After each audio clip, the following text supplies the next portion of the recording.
కనుకనే తన విభిన్న రూపాల గురించి నీకు చెప్పదలిచాను. సకల సృష్టి జ్ఞానం ఇందులోనే ఉంది. అన్నింటికంటే మొదటి రూపం శైలపుత్రిక.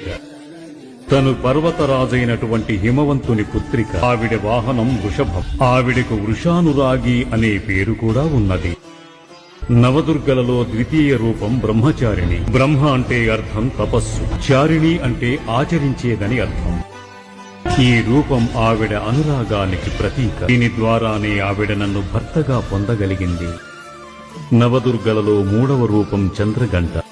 మస్తకం మీద గంట రూపంలో గల అర్ధచంద్రుడు. ఈ రూపం అత్యంత శాంతికరము, శుభకరమైనది. వివిధ రకాల అస్త్రశస్త్రాలు తన అష్టభుజాలలో ఉంటాయి. తన మూడవ నేత్రం సదా తెరుచుకునే ఉంటుంది. చంద్రగంట వాహనం సింహం. తనని పూజించినట్లయితే శౌర్య సాహసాలతో పాటు వినయ విధేయతలు కూడా చేకూరతాయి. ఆవిడ చిరుమందహాసం వల్లే ఈ లోకం జనిస్తూ ఉంటుంది. ఇక నవదుర్గల్లో నాల్గవ రూపం. తనని కుష్మాండ అనే పేరుతో పిలుస్తారు.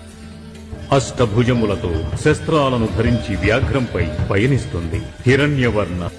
తను మాత్రమే సూర్యుని లోపల నిరంతరం నివసిస్తుంది.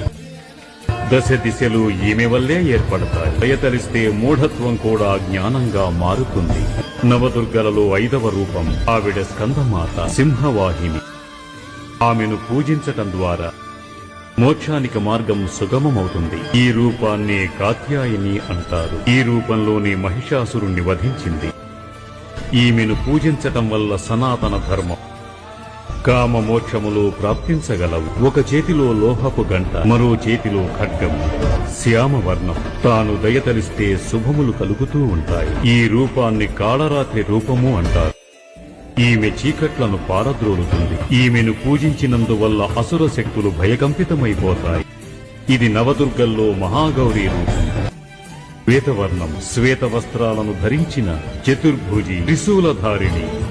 చేత పాశమును ధరించిన ఈ రూపంలో తన భక్తులకు అభయాన్ని ప్రసాదిస్తుంది. ఇక దుర్గామాత తొమ్మిదవ రూపాన్ని సిద్ధధాత్రి అని పిలుస్తారు. అష్టసిద్ధులు కేవలం తన దయ వల్లనే పొందగలుగుతాము. నా అర్ధనారీశ్వర రూపం ఆమె సిద్ధధాత్రి రూపంలో నిక్షిప్తమై ఉంది.